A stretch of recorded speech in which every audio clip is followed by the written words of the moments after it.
Nous sommes soldats, combattants pour crier au nom de Jésus, nous conquérons. Nous sommes Vaillants, c'est de la parole au nom de Jésus, nous conquérons. Nous sommes Vaillants, cités à dessein au nom de Jésus, nous conquérons. Nous sommes vaillants, cités à dessein au nom de Jésus, nous conquérons. Quels qu'ils soient les effets, Nous conquérons au nom de Jésus, nous conquérons. quels qu'ils soient les menaces, Nous conquérons au nom de Jésus, nous conquérons. quels qu'ils soient les mensonges, Nous conquérons au nom de Jésus, nous conquérons. quels qu'ils soient l'adversité,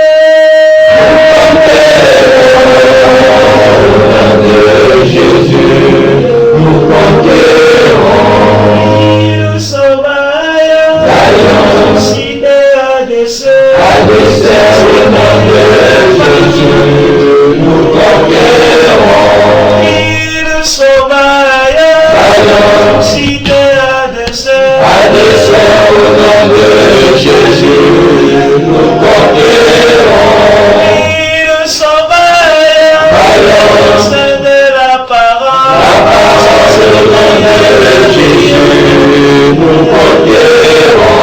Nous sommes vaillants, cités à dessein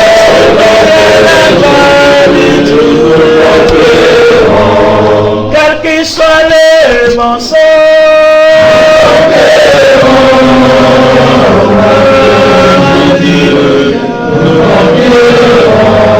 quels qu'ils soient les menaces,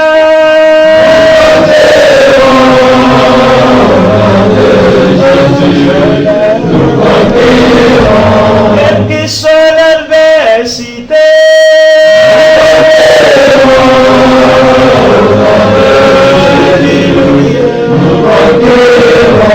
quelles que soient les persécutions,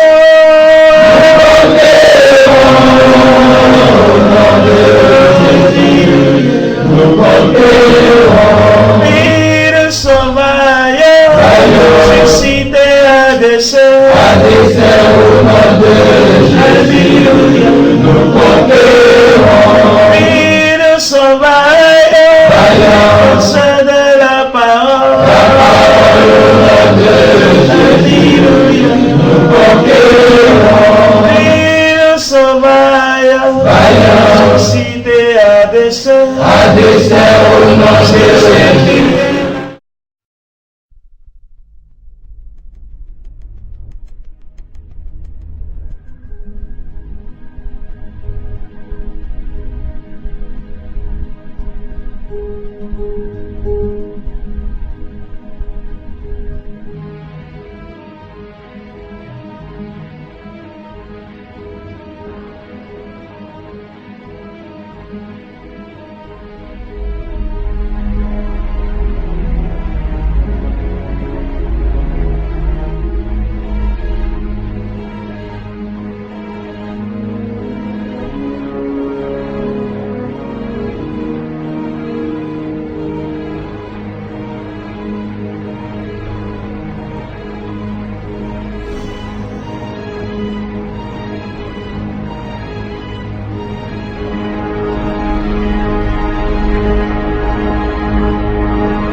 Prenez garde à vous-même, de crainte que vos cœurs ne s'appesantissent par les excès du manger et du boire et par les soucis de la vie, et que ce jour ne vienne sur vous à l'improviste. car il viendra comme un filet sur tous ceux qui habitent sur la face de toute la terre. Veillez donc et priez en tout temps, afin que vous ayez la force d'échapper à toutes ces choses qui arriveront et de paraître debout devant le Fils de l'homme. Et je vis sortir de la bouche du dragon, et de la bouche de la bête, et de la bouche du faux prophète, 3 esprits impurs, semblables à des grenouilles. Car ce sont des esprits de démons qui font des prodiges, et qui vont vers les rois de toute la terre, afin de les rassembler pour le combat du grand jour du Dieu Tout-Puissant.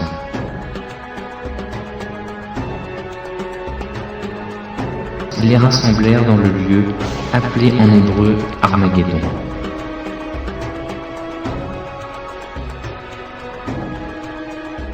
Puis, je vis monter de la terre une autre bête, qui avait 2 cornes semblables à celles d'un agneau, et qui parlait comme un dragon.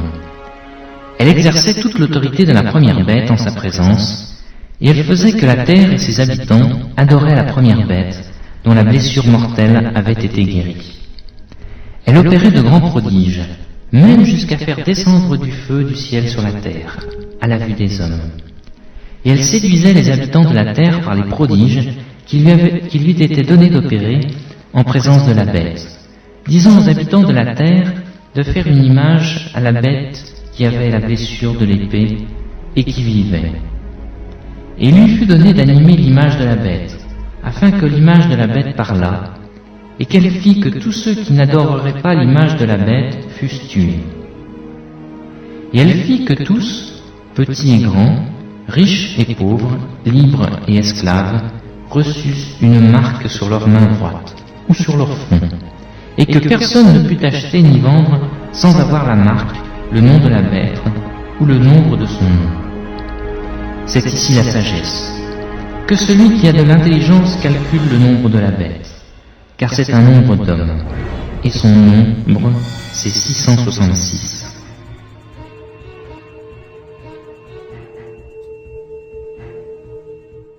All of these people using it. What is at stake is more than one small country. It is a big idea, a new world order, where diverse nations are drawn together in common cause to achieve the universal aspirations of mankind.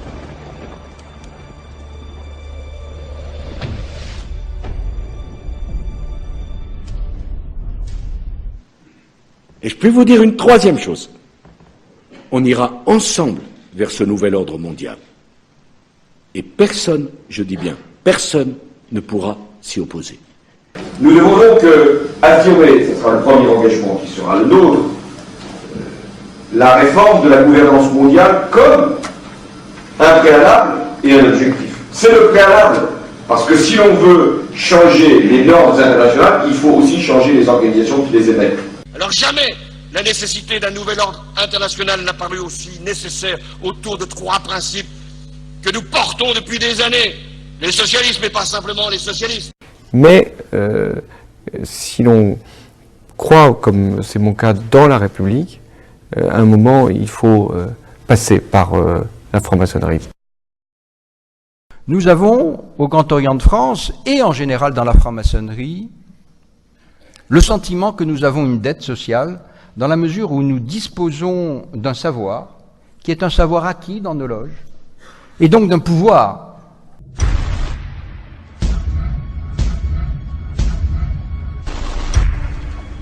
The world that maybe some people dreamt of at that conference back in Bournemouth, when it looked as if maybe history would end, that liberal democracy would triumph, that free market economics would slowly progress and we'd have a new world order.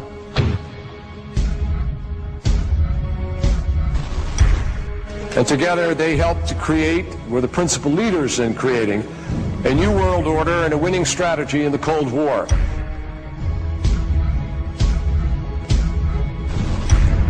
We are part of a new world order.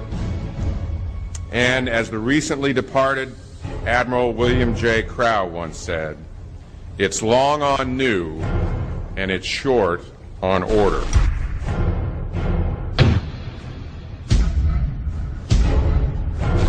Walter Isaacson wrote a wonderful book about some of the wise men who helped shape the New World Order following the Second World War.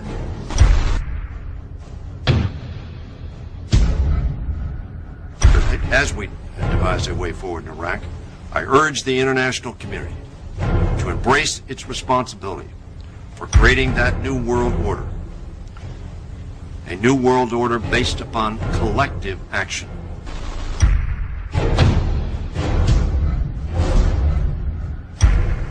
The transatlantic partnership was never just the foundation of our security. It was the foundation of our way of life. It was forged in experience of the most bitter and anguished kind. Out of it came a new Europe, a new world order, a new consensus as to how life should and could be lived.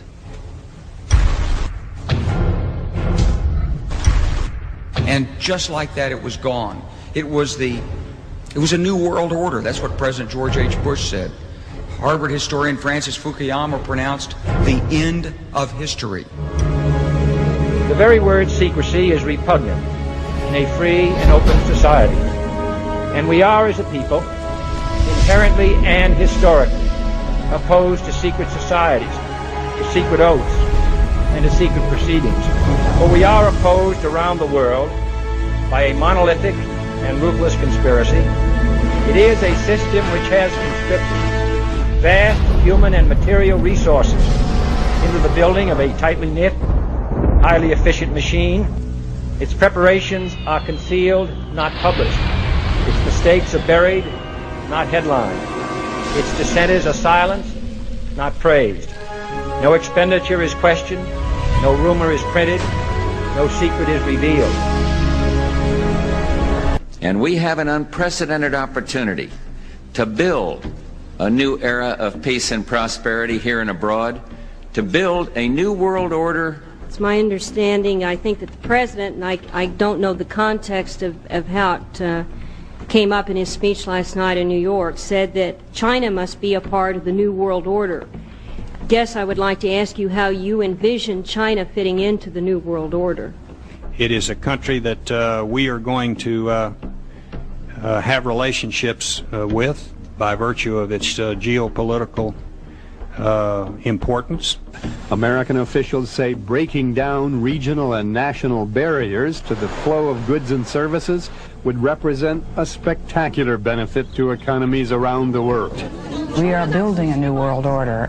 Bush would actually make a commencement address at Maxwell Air Force Base declaring the birth of this order. And that's why I wanted to speak to you today about the new world taking shape around us, about the prospects for a new world order now within our reach. In the coming weeks, I'll be talking in some detail about the possibility of a new world order emerging after the Cold War. But today, I want to discuss another aspect of that order. You see, as the Cold War drew to an end, we saw the possibilities of a new order in which nations work together. It refers to new ways of working with other nations to deter aggression and to achieve stability.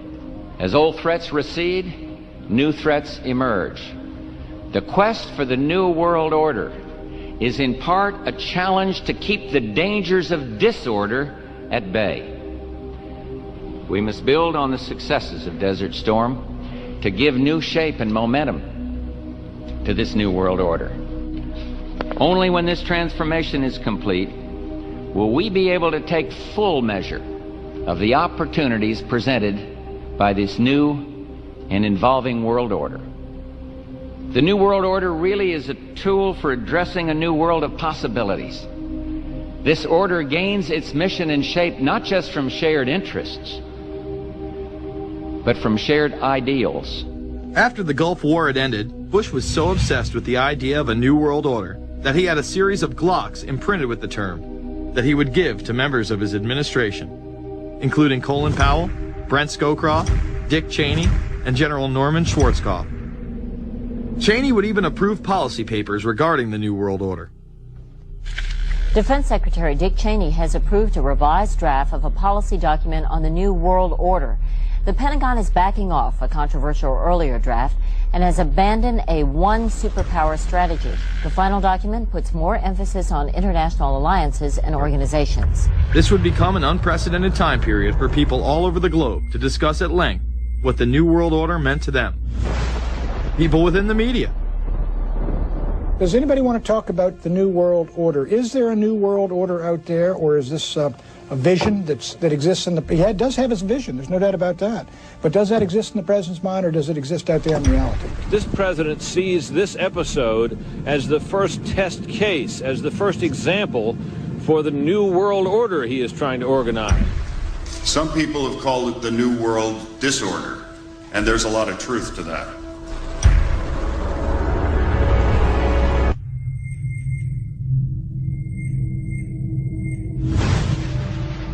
University and institutional chairs.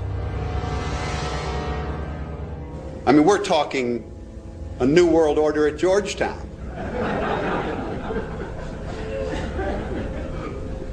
And we'd like to be very much a part of it and continue to live. This is a world that is likely to be dominated in the near future, and perhaps longer, by the Gulf War and the New World Order, which is the buzzword of the moment. So the secret of a New World Order, and at this point it's just a slogan, but it does have some historical background in terms that orders have succeeded each other over time. The secret of this is to learn how to use coalitions. We are effective in the United Nations. People within government.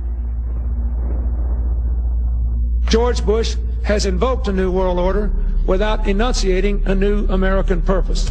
The president has still failed to articulate clear goals for our nation's foreign policy in this new age. I find the term New World Order very revolting, and just not only historically but politically today. I think Harding is absolutely right, and the actions of the administration just after enunciation of the New World Order put the lie to the fact there is any real substance behind what they say as New World Order. The first act of the New World Order was A, to make war, and then B, was to sell arms all over again. Is there a New World Order? We know certainly that George Bush has copyrighted the term at this point. In the aftermath of this war, though, is it an empty vessel into which something will be poured? Is it the appropriate term to use? Is it going to be a New World Order, or will disorder be just as significant in this process as we look ahead? Let's start with Madeline. I think that we have, in fact, kind of had this term thrown at us, and many of us have not liked it, partially because of the previous historical connotation, and partially because I think it doesn't really deal with the way the world ought to be or is at the moment.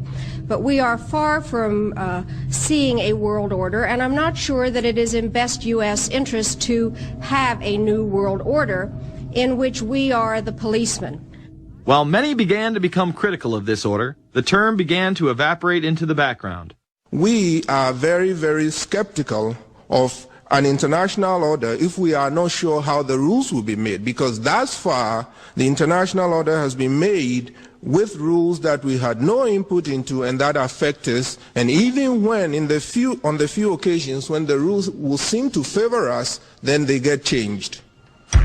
A unipolar world, a world of one superpower, may be quite dangerous for us. The New World Order under the United Nations would mean, among other things, an end to our God-given rights given us and secured by the Constitution. The New World Order, which now has been called by some the New World Disorder, and by some people on the more liberal persuasion, the taking over of the world by the Council on Foreign Relations, the Trilateral Commission, and the UN to put us all in slavery. But what are these organizations? Who founded them? And what are the stated goals of each? Before we begin with the Council on Foreign Relations, let's delve further into history to understand roundtable groups and their origins. Its roots go way, way back in history, and they go back to the formation of a secret society, a secret organization that was created by Cecil Rhodes, a very powerful and very wealthy individual. And people have heard about him in history, and they know about the Rhodes Scholarship, And they think, well, isn't that nice? That they don't understand at all what that's all about. Cecil Rhodes, when he died, left his great fortune not to his family, not to his heirs, but for the creation of a secret society. And we know about this because there were some people very intimately involved with this organization who wrote about it. One of the best authors on this topic is Professor Carroll Quigley. He wrote several books, and Tragedy and Hope is the best known of his. He described in detail the secret organization created by Cecil Rhodes, and he explains in these books he knows about them because he was invited by the organization into its inner circle. He was never a member of it, but he was invited in as their historian, and he was allowed to see their secret records and papers and study them for several years. And he knew all the important players, and he understood what it was about, and so he wrote these books. And it's an amazing thing because he laid out in great detail what the purpose of the organization was and how they were the major players in all of the big international events since and including World War I. The bottom line is that you take the roots of that organization and you find out that they created in all of the British dependencies what they call roundtable groups. And then around those little roundtable groups they created front groups. And the purpose of these front groups and roundtable groups was to penetrate into the governments of all of these different countries, to penetrate into the media centers, to penetrate into the educational systems. In other words, to penetrate into the social fabric, the power centers of society, and literally take them over from the inside without anybody being aware that they were controlling influence. After World War I, the International League of Nations arose as a precursor to the United Nations in 1919, under what seemed to be the vision of President Woodrow Wilson and his 14 points. The League of Nations was the first attempt at the New World Order, the first attempt at a global government based on the model of collectivism. And it was the brainchild of the elitists.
Le Saint-Esprit ne sera plus sur la terre. En ce temps-là, il ne sera plus sur la terre. J'ai commencé à avoir un trafic énorme. J'ai commencé à avoir des accidents. Toutes les personnes qui étaient appelées avant, il me dit, ils chercheront la mort, mais la mort ne sera plus. La mort ne sera plus dans ce temps-là. Et précisément, j'ai commencé à voir que là, il y avait des personnes amères. J'ai commencé à voir comment circulaient des revues qui disaient « Des millions de personnes ont disparu ».